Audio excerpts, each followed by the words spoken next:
이 아줌마가 진짜 노망이 났나? 내 말이 어려워요? 여기 군대라고요. 껌을 쩍쩍 씹으며 신분증을 발로 차버리는 병장. 그 앞에 선 수수한 등산복 차림의 여성은 아무 말도 하지 않았습니다. 다만 그 눈빛만이 차갑게 식어들었습니다.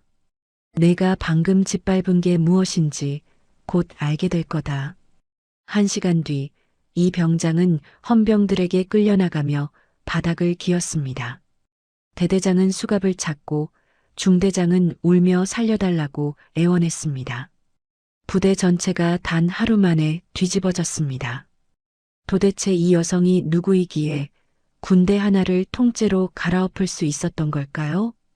본격적인 이야기 시작 전에 구독과 좋아요 한 번씩만 꾹 눌러주세요. 지금 어디서 보고 계신지 댓글로도 남겨주세요. 대한민국 육군 제12보 병사단. 강원도의 험준한 산세가 병풍처럼 둘러싸인 그곳은 바람조차 날카롭게 휘몰아치는 최전방 부대였습니다. 유난히도 햇살이 뜨겁던 어느 일요일 오후 부대 정문인 위병소 앞에 먼지를 펄펄 날리며 낡은 경차 한 대가 천천히 멈춰 섰습니다. 차 문이 열리고 내린 사람은 화장기 하나 없는 맨 얼굴에 수수한 등산복 차림을 한 39살의 여성이었습니다. 그녀의 이름은 한재희. 질끈 묶은 머리카락과 편안한 운동화 차림은 영락없는 동네 주민의 모습이었지만 그녀의 정체는 대한민국 육군 역사상 최연소 여성 소장이자 제12보 병사단 전체를 지휘하는 현역 사단장이었습니다. 군 관계자들 사이에서 그녀에게는 독검이라는 별명이 붙어 있었습니다. 707 특임대 시절 혼자 적진에 침투해 적 진지 6개소를 무력화하고 살아 돌아온 작전 뒤로 생긴 별명이었지요.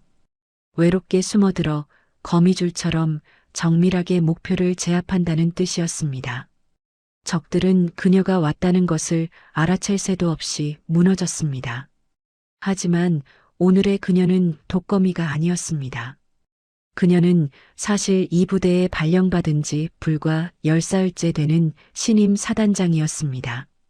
정식 취임 신고 전에 먼저 민간인의 눈으로 부대 실태를 직접 보겠다는 생각에 누구에게도 알리지 않고 사복 차림으로 나선 첫 비공개 현장 점검이었습니다.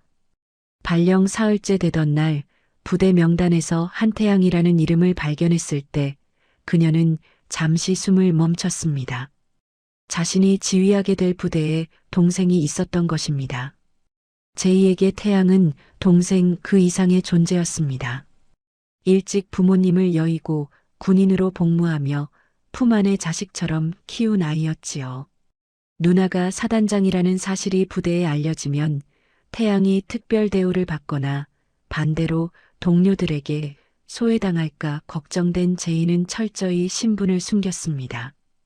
태양 역시 누나, 내 힘으로 군 생활 멋지게 해내고 싶어라며 누나의 존재를 일절 발설하지 않기로 약속한 상태였습니다. 제이는 배낭 속에 든 묵직한 반찬통들을 생각하며 입가에 옅은 미소를 띄었습니다. 동생이 좋아하는 제육볶음과 갓 구운 김 태양이가 그토록 노래를 부르던 고향의 맛들이 가득했습니다. 군복을 입었을 때는 카리스마를 뿜어내던 그녀였지만 오늘만큼은 그저 동생에게 밥 한 끼 먹이고 싶은 평범한 누나의 마음뿐이었습니다. 그녀는 위병소로 향하며 주변 풍경을 찬찬히 훑어보았습니다. 예리한 눈의 사소한 결점들이 포착되기 시작했습니다. 위병소 주변의 제초 상태는 엉망이었고 경계 근무를 서는 병사들의 시선은 허공을 떠돌고 있었습니다.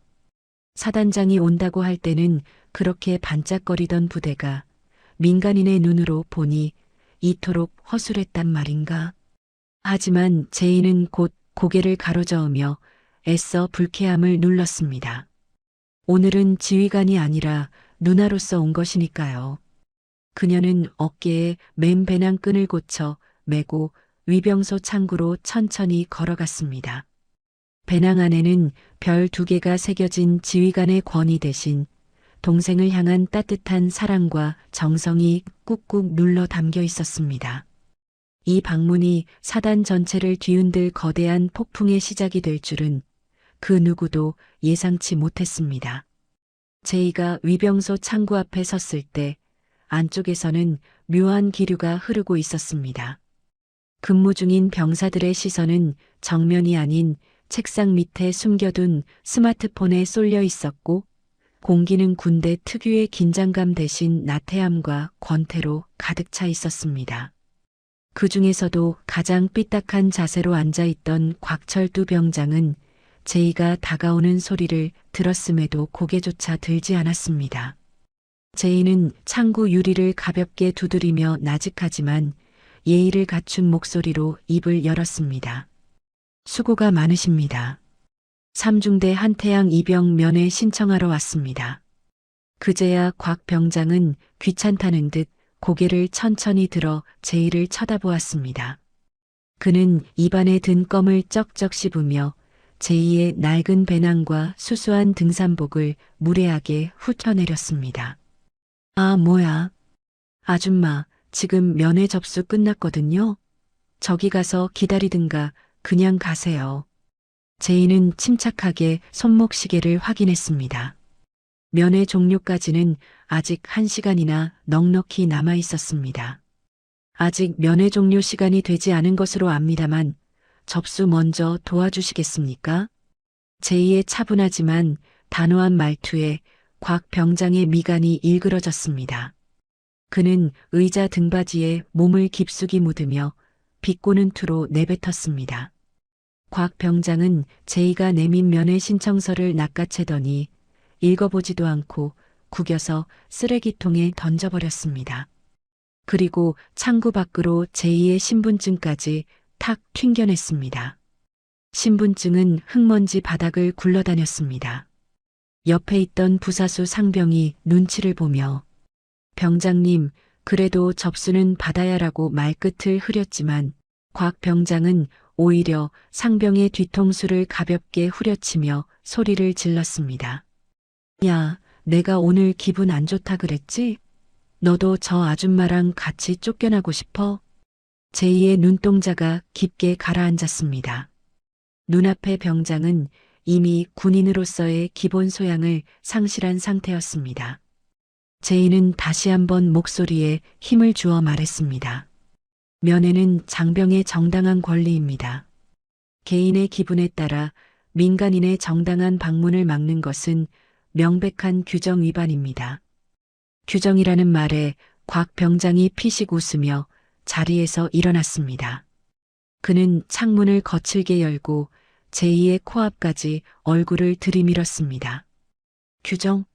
아줌마, 이 부대에서는 내가 규정이고 내 말이 법이에요. 알겠어? 곽 병장은 제이가 메고 있던 배낭을 손으로 툭 치며 위협했습니다. 배낭 속에 정성껏 쌓은 반찬통들이 서로 부딪히며 달그락 소리를 냈습니다. 안에 든 거 다 뭐야? 좋게 말할 때 꺼지세요. 내 인내심 테스트하지 말고. 제이는 주먹을 꽉 쥐었습니다. 지금 당장이라도 이 오만한 병장에게 군법이 무엇인지 뼛속까지 새겨주고 싶은 충동이 일었습니다. 하지만 그녀는 동생 태양을 위해 다시 한번 참아냈습니다. 바닥에 굴러다니는 자신의 신분증을 줍지도 않은 채 제이는 뒤돌아 자신의 낡은 경차로 향했습니다. 가서 소금이나 뿌려. 곽 병장의 비웃음이 등 뒤에서 파도처럼 밀려왔습니다. 위병소에서 문전박대당한 제이는 흙먼지 날리는 부대 앞 공터에 멈춰 섰습니다. 보통의 민간인이었다면 억울함에 눈물을 훔치며 돌아섰겠지만 제이는 달랐습니다. 그녀는 차 운전석에 앉아 핸들을 꽉 쥔 채 백미러를 통해 위병소의 동태를 살폈습니다. 그리고 중대장님은 곽 병장. 기강이 무너진 건 병사들만이 아니군. 지휘체계 자체가 마비된 거야. 제이는 당장 사단 사령부에 전화를 걸어 부대를 박살낼 수도 있었지만 그렇게 하면 동생 태양이가 겪고 있는 고통의 실체를 목격할 기회를 잃게 될 것이었습니다. 제이는 가방 깊숙한 곳에서 개인용 휴대전화를 꺼냈습니다. 그녀가 전화를 건 상대는 상급 부대에서 근무하는 오랜 전후, 신뢰하는 박원사였습니다. 나다. 지금 3중대 면회객 민원건으로 문제가 생겼어. 내가 사단장인 건 절대 밝히지 말고 지금 당장 당직 사령에게 연락해. 민원 접수됐으니 위병소 근무자 교육하고 즉시 면회 조치하라고만 전달해. 알겠나? 제이의 낮은 목소리에는 거부할 수 없는 위험이 서려 있었습니다. 10분 정도 흘렀을까요? 위병소 안이 갑자기 분주해지는 모습이 보였습니다. 졸고 있던 당직 사령이 허겁지겁 뛰어내려오더니 곽 병장에게 소리를 질렀고 곽 병장은 영문도 모른 채 당황하며 마지못해 차단기를 올렸습니다. 제이는 차창을 내리지 않은 채 그대로 부대 안으로 미끄러져 들어갔습니다. 위병소를 통과하는 순간 제이는 차창 너머로 자신을 노려보는 곽 병장과 눈이 마주쳤습니다. 제이는 대꾸 대신 가속 페달을 밟았습니다. 부대 내 주차장에 차를 세운 제이는 배낭을 메고 면회실 건물을 향해 걸었습니다. 면회실로 향하는 길목마다 제이의 눈에는 부조리한 광경들이 포착되었습니다. 이병들이 고참들의 빨래감을 가득 들고 뛰어가는 모습, 간부들이 병사들 앞에서 상스러운 농담을 주고받는 모습, 자신이 지휘하는 사단 아래 이런 무법지대가 존재했다는 사실에 제이의 가슴은 분노로 터질 것만 같았습니다. 제이는 면회실 문 앞에서 잠시 숨을 골랐습니다. 태양아, 누나가 왔어. 너무 늦어서 미안해. 제이는 차가운 금속 문고리를 돌려 면회실 안으로 발을 들였습니다. 그곳에는 곰팡내 나는 공기와 함께 누나의 심장을 갈갈이 찢어놓을 참혹한 진실이 기다리고 있었습니다. 제이는 자리에 앉아 문 쪽을 뚫어지게 쳐다보았습니다. 곧이어 문이 열리고 한 병사가 힘겹게 발을 떼며 들어왔습니다. 한태양이었습니다. 하지만 제이는 눈앞에 선 청년이 제 동생이라는 사실을 믿고 싶지 않았습니다.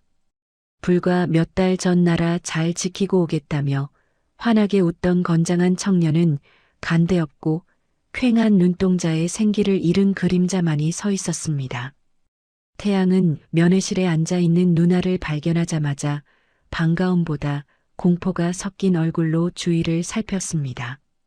그 뒤에는 팔짱을 낀 감시병 상병이 퍼런 눈으로 태양을 압박하고 있었지요. 태양은 제이의 맞은편에 앉으면서도 고개를 푹 숙인 채 목소리를 낮췄습니다. 설마 누나가 여기 사단장으로 온 거야? 제이는 짧게 고개를 끄덕였습니다. 응. 그리고 오늘 처음으로 내 부대가 어떤 곳인지 눈으로 봤어. 제이는 아이스박스를 열려던 손을 멈췄습니다. 동생의 목소리는 갈라져 있었고 입술 근처에는 터진 상처가 딱지 앉아 있었습니다. 태양아, 누나 봐. 얼굴이 이게 뭐야? 너 왜 이렇게 살이 빠졌어? 제이가 태양의 손을 잡으려 하자 태양은 쏘스라치게 놀라며 손을 뒤로 감췄습니다. 하지만 제이의 예리한 눈은 놓치지 않았습니다. 소매 사이로 살짝 드러난 태양의 손등에는 담배꽁초로 지진 듯한 둥근 흉터가 선명하게 남아 있었습니다. 제이의 심장이 차갑게 식었습니다. 그녀는 감시병의 시선을 무시하고 태양의 전투복 소매를 강제로 걷어 올렸습니다. 이거 누가 그랬어? 곽철두야? 태양의 팔뚝은 그야말로 참혹했습니다. 구타로 인해 시퍼렇게 죽은 피멍이 팔 전체를 뒤덮고 있었고 군데군데 살점이 패인 자국도 보였습니다. 태양은 누나의 손을 떨며 뿌리쳤습니다. 누나, 제발. 아무 말도 하지 마. 저 사람들 진짜 미친 사람들이야. 누나가 여기 온 거 알면 나 오늘 밤에 죽을지도 몰라. 제발 그냥 가줘, 응? 동생의 절박한 애원은 제이의 가슴에 칼을 꽂는 것보다 아팠습니다. 자신이 사단장으로 있는 이 부대에서 자신의 하나뿐인 혈육이 목숨의 위협을 느끼며 짐승처럼 살고 있었다는 사실에 제이는 극도의 자괴감을 느꼈습니다. 태양아, 누나 똑똑히 봐. 내가 왜 이런 대우를 받아야 해? 내가 뭘 잘못했어? 잘못한 거 없어. 그냥 내가 배경 없는 놈이라고 더 괴롭히는 거야. 대대장님도 곽 병장 아버지가 무서워서 다 모른 척해. 태양의 말에 제이는 주먹을 꽉 쥐었습니다. 손톱이 손바닥을 파고들어 피가 맺혔지만 통증조차 느껴지지 않았습니다. 그녀는 울먹이는 동생의 눈물을 닦아주며 차갑고 단호하게 속삭였습니다. 태양아, 누나가 약속할게. 오늘 이 자리에서 누가 끝이 나는지 두고 봐라. 제이는 챙겨온 음식을 태양의 앞에 밀어주었습니다. 먹어. 그리고 기운 차려. 1시간만 기다리면 누군가 널 데리러 올 거야. 그때 절대 고개 숙이지 말고 당당하게 나와라. 알겠니? 태양은 누나의 눈에서 뿜어져 나오는 압도적인 기운에 압도되어 나직하게 고개를 끄덕였습니다. 제이는 먹기 시작하는 동생을 잠시 지켜보다가 목소리를 더욱 낮추어 물었습니다. 태양아, 이 부대 안에서 어디까지 썩은 건지 누나한테 다 말해봐. 태양은 허망한 웃음을 지으며 입을 열었습니다. 소원술이 쓰자마자 곽 병장이 어떻게 알았는지 내 관물대를 다 뒤집어놨어. 알고 보니 당직 부사관이 신고 내역을 곽 병장한테 미리 귀띔해주는 거야. 당직 부사관이? 태양의 말에 제이는 속으로 정리했습니다. 중대장은 피해자를 정신 불안정자로 몰아 전출 처리했고 이미 3명이 그렇게 사라졌습니다. 소원수리는 당직 부사관을 통해 곽 병장에게 미리 세어나갔고 대대장은 매달 뒷돈을 받으며 그 모든 것을 눈감아 왔습니다. 썩은 뿌리가 한두 개가 아니었습니다. 제이는 머릿속이 차갑게 식는 기분이었습니다. 대대장은? 대대장님은 곽 병장 아버지한테 매달 뒷돈을 받아. 곽 병장 아버지가 이 지역 건설 회장인데 부대 시설 공사를 수의 계약으로 싹 쓸어가는 대신 대대장 개인 통장으로 돈을 보내준다는 소문이 파다해. 어제는 화장실에서 만는데 당직 부사관이 지나가면서 웃으면서 그러더라. 적당히 해라, 철두야. 애 죽겠다라고. 제이는 주머니 속에서 휴대전화를 꺼내 짧은 메시지를 보냈습니다. 상대는 사단 감찰 참모와 헌병대장이었습니다. 현 시각부로 제12보병사단 제3대대 전 구역에 대한 비상 감찰 준비, 외부 유출 언금, 지시 대기할 것, 사단장. 제이는 면회실 창밖으로 멀리 보이는 대대 본부 건물을 매서운 눈으로 노려보았습니다. 이제 제이는 깨달았습니다. 단순히 곽 병장 한 명을 징계한다고 해결될 문제가 아니었습니다. 이 부대는 위에서부터 아래까지 당직 부사관, 중대장, 대대장까지 썩어 문드러져 있었습니다. 그 썩은 부위를 전부 도려내기 위해서는 사단장이라는 직책 이상의 압도적인 정의가 필요했습니다. 태양의 고백이 끝나자 면회실 안에는 무거운 정적이 감돌았습니다. 제이는 동생의 헝클어진 머리를 정성스럽게 정리해주며 자리에서 일어났습니다. 면회실을 나서는 제이의 등 뒤로 감시병 상병이 비웃음을 던졌습니다. 어이 아줌마, 벌써 가? 제이는 대꾸하지 않았습니다. 대신 그 상병의 눈을 단 1초간 빤히 응시했습니다. 순간 상병은 심장이 얼어붙는 듯한 공포를 느끼며 뒷걸음질 쳤습니다. 사람의 눈이 아니라 거대한 맹수의 눈을 마주한 것 같은 착각이 들었기 때문입니다. 제이는 뒤도 돌아보지 않고 주차장으로 향했습니다. 그리고 아무도 보지 않는 틈에 낡은 경차의 운전석에 올라탔습니다. 제이는 주차장에서 차를 뺐습니다. 그리고 부대 정문을 빠져나가 외부도로 한쪽에 조용히 차를 세웠습니다. 좁은 차 안이었지만 그녀의 움직임에는 한치의 망설임도 없었습니다. 수수한 등산복 상의를 벗어던지자 그 안에는 707 특임대 시절부터 단련된 단단한 어깨가 드러났습니다. 제이는 뒷좌석에 정중하게 걸려있던 정복 케이스에서 검은색 육군 정복을 꺼냈습니다. 먼지 하나 허용하지 않는 빳빳한 정복깃 위로 햇빛을 받아 눈부시게 산란하는 금빛별 2개가 모습을 드러냈습니다. 대한민국 육군 소장. 그 계급장은 단순한 장식품이 아니었습니다. 수천 명의 생명을 책임지는 지휘관의 무게이자 정의를 집행할 수 있는 칼날이었습니다. 제이는 정복 단추를 하나하나 채우며 거울 속에 자신을 응시했습니다.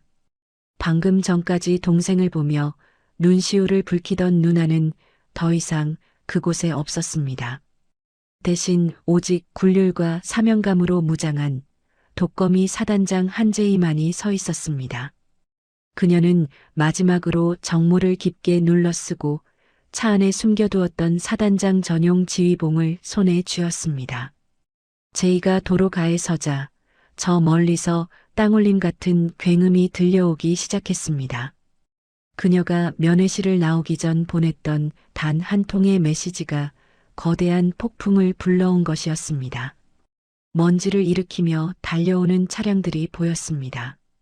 맨 앞에는 사단장 전용 성판을 단 지휘 차량이, 그 뒤로는 헌병대 로고가 선명한 검은색 전술 차량들과 수사관들을 태운 버스 3대가 줄지어 달려왔습니다. 지휘 차량이 제이 앞에 멈추자 헌병대장이 차에서 내리며 경례를 올렸습니다.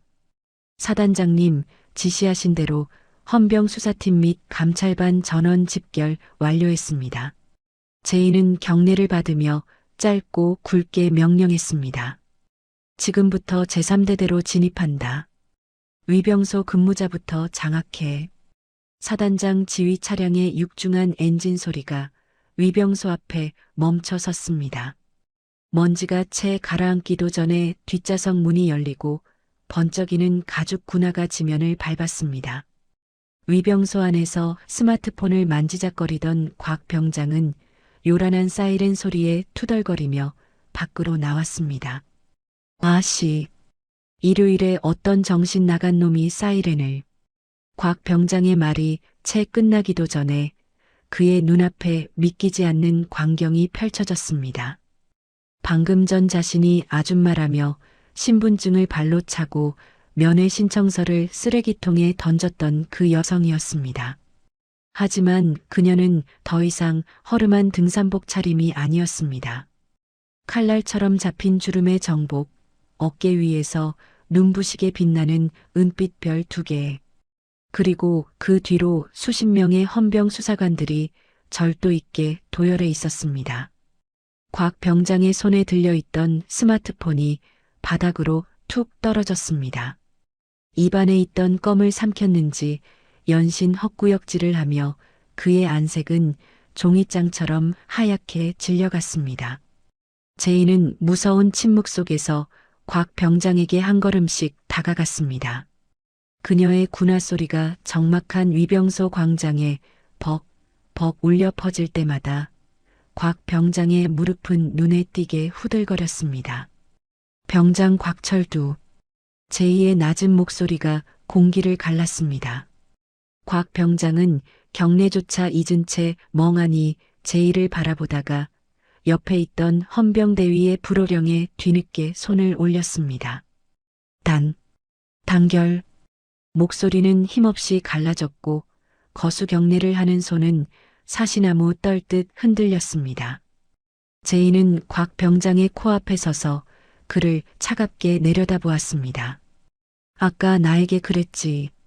이 부대에서는 내 말이 법이라고. 제이의 시선은 위병소 바닥으로 향했습니다. 흙먼지가 베어 반쯤 뒤집어져 있는 신분증이 그곳에 있었습니다. 곽 병장의 군화에 짓밟혔던 그것이었지요. 제인은 허리를 숙여 신분증을 집어들었습니다. 그리고 곽 병장의 눈앞에 천천히 들어 올렸습니다. 대한민국 육군 소장 한재희. 곽 병장은 눈을 질끈 감았습니다.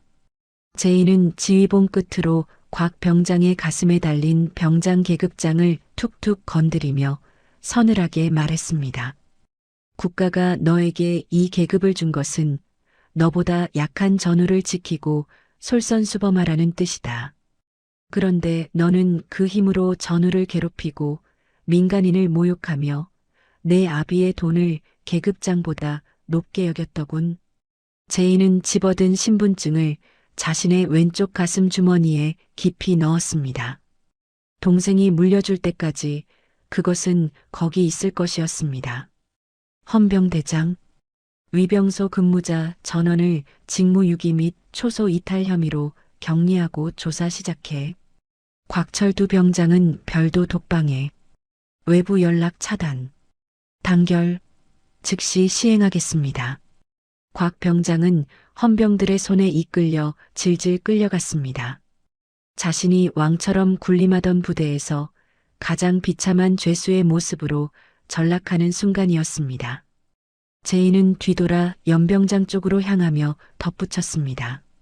대대 전 장병을 연병장에 집결시켜 지휘관들부터 한 명도 빠짐없이 맨 앞줄에. 위병소는 시작일 뿐이었습니다. 부대 전체에 울려 퍼지는 비상 소집 사이렌은 평소의 훈련 상황과는 확연히 달랐습니다. 내무반에서 빈둥거리던 병사들도 일요일 오후의 여유를 즐기던 간부들도 혼비백산하여 연병장으로 뛰어나왔습니다. 하지만 그들을 맞이한 것은 평소 보던 대대장이 아니라 단 한 번도 직접 본 적 없는 위엄서린 사단장의 뒷모습이었습니다. 연병장 단상 위에 우뚝 선 제인은 미동조차 없었습니다. 그녀의 어깨 위에서 번뜩이는 두 개의 별은 석양을 받아 붉게 타오르는 듯했고 그 뒤로 도열한 헌병 수사관들의 차가운 안광은 장병들을 압도했습니다. 전 장병, 현 시각부로 동작 그만. 지휘관들은 단상 앞으로 집결한다. 제2의 목소리는 마이크를 통하지 않았음에도 연병장 구석구석까지 칼날처럼 파고들었습니다. 잠시 후 김 대대장이 전투복 단추도 제대로 채우지 못한 채 헐떡이며 뛰어왔습니다. 그는 단상 위의 사단장을 확인하자마자 얼굴이 흑빛이 되어 경례했습니다. 단결. 제3대대장 중령 김판석, 사단장님 방문을. 방문? 김중령, 자네 눈에는 지금 이 상황이 단순한 방문으로 보이는가? 내 부하가 짐승처럼 두들겨 맞고 내 군인들이 돈에 영혼을 팔아넘긴 이 쓰레기통을 사단장이 구경하러 왔을 것 같나? 제2의 일갈에 500여 명의 장병이 숨을 멈췄습니다. 바로 그때였습니다. 연병장 한쪽에서 한 신병 이병이 조심스럽게 손을 들었습니다. 19살을 갓 넘긴 앳된 얼굴에 눈물이 그렁그렁 맺혀 있었습니다. 사단장님, 저도 말씀드려도 됩니까? 제인은 그 이병을 향해 걸어갔습니다. 말해라. 이병은 떨리는 목소리로 입을 열었습니다. 저도 맞았습니다. 소원 수리를 냈더니 그 다음 날부터 더 심하게 맞았습니다. 중대장님한테 말했더니 내가 예민한 거다. 남자답게 살아라라고 하셨습니다. 저뿐만이 아닙니다. 여기 있는 이병들 절반이 같은 꼴을 당하고 있습니다. 연병장이 술렁이기 시작했습니다. 제인은 이병의 어깨에 손을 올렸습니다. 잘 말해줬다. 용기 있는 군인이야. 그리고 전 장병을 향해 선언했습니다. 오늘 이 자리에서 억울한 일이 있는 장병은 전원 발언할 수 있다. 그 어떤 불이익도 없다. 사단장인 내가 직접 방패가 되어줄 것이다. 제인은 헌병대장에게 지시했습니다. 지휘관들 전원을 대대본부 회의실로 데려가라. 그리고 전 병사들에게는 익명신고서를 배부한다. 이제 진짜 심판이 시작될 차례였습니다. 면회실 창문 너머로 헌병 차량들이 줄지어 들어오는 모습이 보였습니다. 태양은 자리에서 일어나 창에 이마를 붙이고 그 광경을 바라보았습니다. 손이 떨렸지만 이번에는 공포가 아니었습니다. 누나, 대대본부 내 임시조사실. 제2의 첫 번째 신문 대상은 곽 병장도 대대장도 아니었습니다. 바로 당직 부사관 하사 임재호였습니다. 이마사는 조사실 의자에 앉아 여전히 능글맞은 표정을 거두지 않았습니다. 저는 그냥 지나가다 본 것뿐입니다. 제가 뭘 어쩌겠습니까? 병장이 하는 짓을. 제인은 탁자 위에 서류 한 장을 내려놓았습니다. 임재호 하사, 이게 뭔지 알겠나? 서류에는 지난 6달간의 당직 근무 일지가 빼곡히 적혀 있었습니다. 그리고 그 옆에는 피해 병사들이 작성한 진술서가 나란히 놓여 있었습니다. 피해 병사들 진술에 자네 이름이 12번 등장하더군. 전부 같은 내용이야. 당직 부사관이 현장을 목격하고도 묵인했다. 심지어 잘 봐줘라라고 곽 병장에게 먼저 말을 걸었다는 진술도 3건이나 있어. 임 하사의 얼굴이 굳기 시작했습니다. 그건 장병들이 과장한 겁니다. 저는 과장? 임 하사. 자네가 병사가 구타당하는 현장 옆에서 웃으며 지나간 날짜가 여기 다 나와. 그날의 자네 당직 근무 기록이랑 피해자 진술 날짜가 단 하루도 어긋나지 않아. 제인은 차갑게 임 하사의 눈을 응시했습니다. 거기에 더해 자네는 병사들의 소원 수리 내역을 곽 병장에게 미리 알려준 사실이 확인됐어.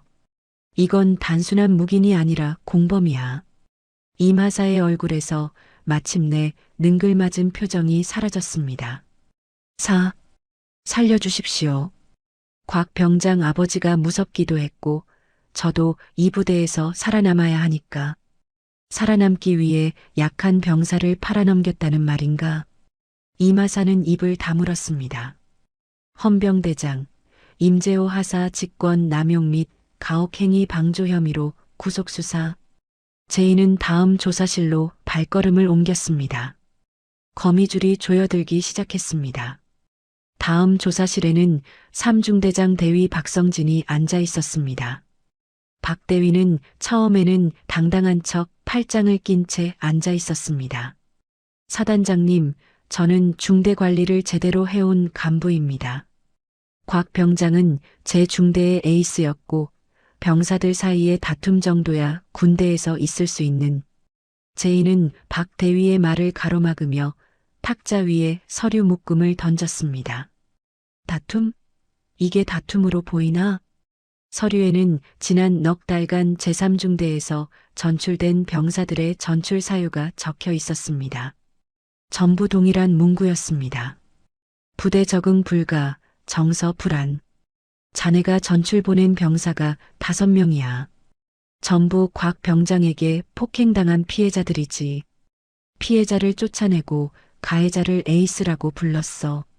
게다가 피해자 중 1명은 전출 이후 외상 후 스트레기 장애 진단을 받고 현재 치료 중이야. 박 대위는 잠시 입술을 달싹이다가 조심스럽게 말했습니다. 그건 곽 병장 아버지 쪽에서 압력이 있었습니다. 처리를 달리하면 저도 불이익이 생긴다고. 불이익이 생길까봐 병사를 팔았다는 말이지? 박성진 대위, 자네는 군인이 아니라 그냥 겁쟁이야. 겁쟁이면 물러나 있었어야 했는데 적극적으로 피해자를 내쫓고 사실을 덮는데 가담했어. 이건 직권남용이고 허위 공문서 작성이고 군인사법 위반이야. 박 대위는 그제야 팔짱을 풀고 고개를 떨어뜨렸습니다. 헌병대장 박성진 대위 즉시 보직 해임하고 압송. 피해 병사 5명 전원에 대한 전출 취소 및 피해 보상 절차 시작해. 마지막 조사실에는 대대장 중령 김판석이 앉아 있었습니다. 창백한 낯빛으로 앉아 있던 김 대대장은 제의가 들어오자마자 자리에서 벌떡 일어나 경례를 올렸습니다. 사단장님, 저는 정말 몰랐습니다. 중대 단위에서 발생한 일이라 제가 보고를 못 받은. 제의는 그의 말을 끊고 탁자 위에 서류 한 장을 던졌습니다. 김 대대장은 그것을 집어들다가 손이 굳어버렸습니다. 그것은 곽 병장의 아버지인 곽 회장의 건설사에서 김 대대장의 개인 통장으로 송금된 내역이었습니다. 지난 12달간 매달 빠짐없이 총 합계 5,400만 원. 몰랐다고? 김중령. 내 통장으로 들어온 이 돈은 어떻게 몰랐지? 김 대대장은 말문이 막혔습니다. 그건 부대 발전 기금 명목으로 개인 통장으로 들어온 부대 발전 기금이라. 거기다 자네는 피해자 3명의 소원 수리를 직접 결제 서류로 묵살했어. 결제란에 자네 서명이 있거든. 모른다는 변명은 통하지 않아. 제의는 탁자 위로 몸을 숙여 김 대대장의 눈을 똑바로 응시했습니다. 이것은 단순한 내부 징계 사안이 아니야. 자네를 직무유기 및 뇌물수수 혐의로 현장 파면 조치하겠어. 군 검찰에 이미 사건 이첩했고 자네의 군인 연금 역시 법령에 따라 박탈 절차에 들어갈 거야. 연금 박탈과 파면이라는 단어가 나오자 김 대대장은 마치 뼈가 녹아내린 사람처럼 바닥에 주저앉았습니다. 평생을 바쳐온 군 생활이 한 일개 병장의 비위를 맞추다 단 한순간에 물거품이 되는 순간이었지요. 제의는 주저앉은 그를 내려다보며 차갑게 덧붙였습니다.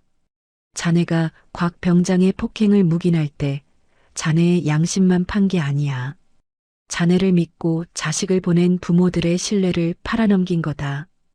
헌병대장, 이자를 즉시 구금하고 대대장실 봉인해. 임시조사실 중 가장 깊은 곳. 곽 병장은 아직 정신을 못 차린 채 발악하고 있었습니다. 너네 내가 누군지 알아? 우리 아빠한테 전화 한 통만 하면 너네 다 옷 벗어. 사단장, 그 아줌마도 우리 아빠가 국방부에 아는 인맥 동원하면 바로 끝이라고. 이때 조사실에 무거운 철문이 열리며 제의가 천천히 안으로 걸어 들어왔습니다. 제의는 손에 든 서류철을 탁자 위에 가볍게 내려놓고 곽 병장의 맞은편에 앉았습니다. 그녀의 무표정한 얼굴과 서늘한 눈빛에 곽 병장은 순간 숨을 컥 하고 들이켰습니다. 곽철두 병장, 자네 아버지가 그렇게 대단한 사람인가? 바로 그 순간이었습니다.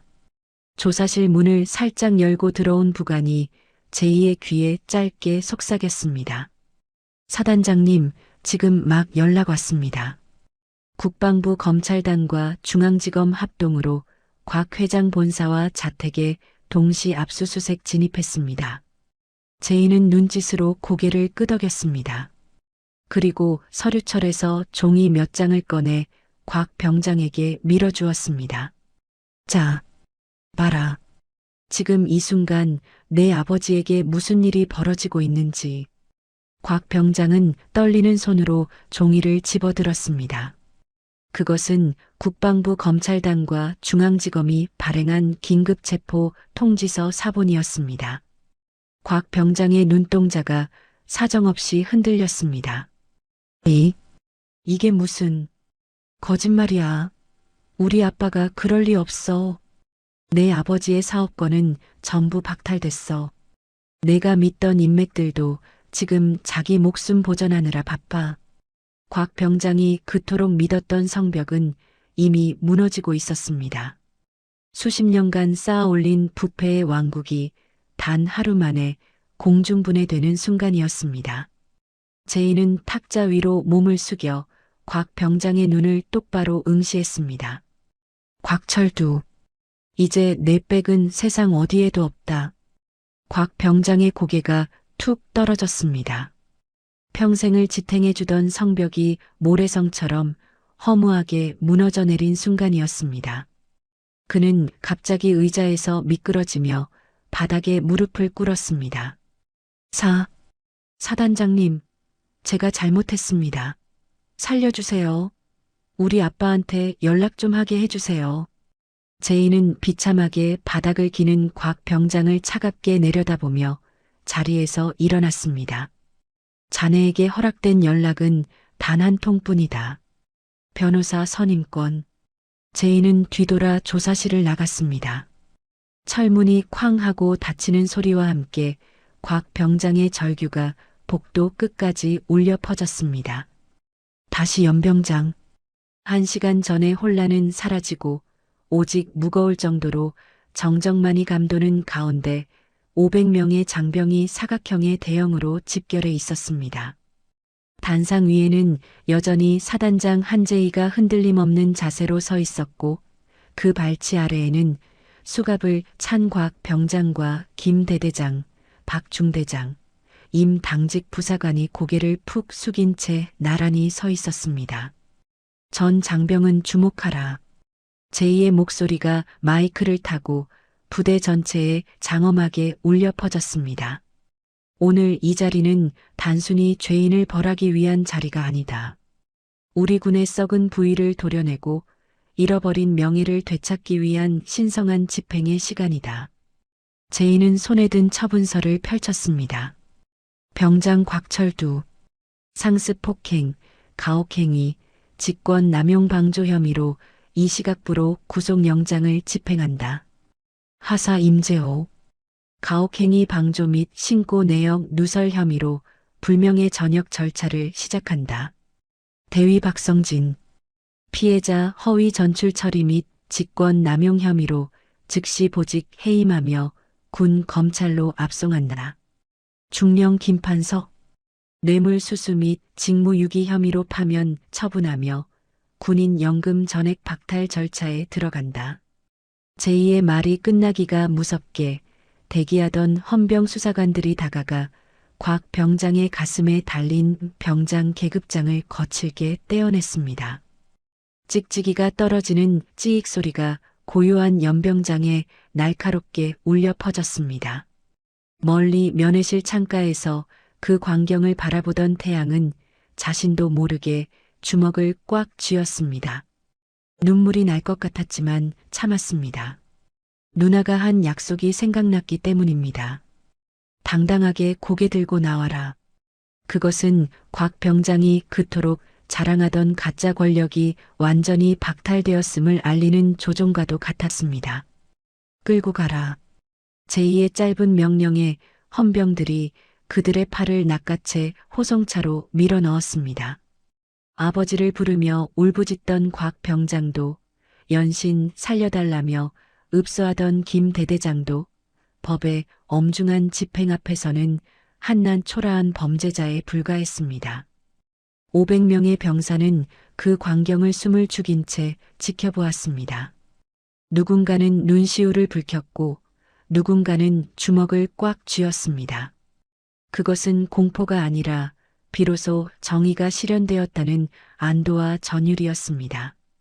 제이는 호송차가 부대 정문을 빠져나갈 때까지 시선을 떼지 않았습니다. 그리고 다시 마이크를 잡았습니다. 오늘부로 이 부대의 주인은 백이 아니라 원칙이다. 지휘관의 권위는 부하의 희생이 아니라 부하를 아끼는 마음에서 나온다. 나 사단장 한재희는 여러분이 명예로운 군 생활을 마칠 수 있도록 끝까지 방패가 되어줄 것이다. 이상. 제이가 거수경례를 올리자 연병장의 병사들은 약속이라도 한 듯 일제히 함성과 함께 경례로 화답했습니다. 그 소리는 산맥을 울리고 부대를 뒤덮던 어둠을 단번에 걷어내는 듯 했습니다. 사단 전체를 뒤흔들었던 폭풍이 지나간 지 한 달. 군 검찰의 기소장은 수십 페이지에 달했고 그 안에는 곽 병장과 비리 간부들이 저지른 추악한 민낯이 낱낱이 기록되었습니다. 군사법정에서 판사가 내린 선고는 단호했습니다. 곽병장, 징역 5년. 이마사, 징역 2년. 박대위, 징역 3년 및 불명예 전역. 김대대장, 파면 및 군인 연금 전액 박탈, 징역 4년.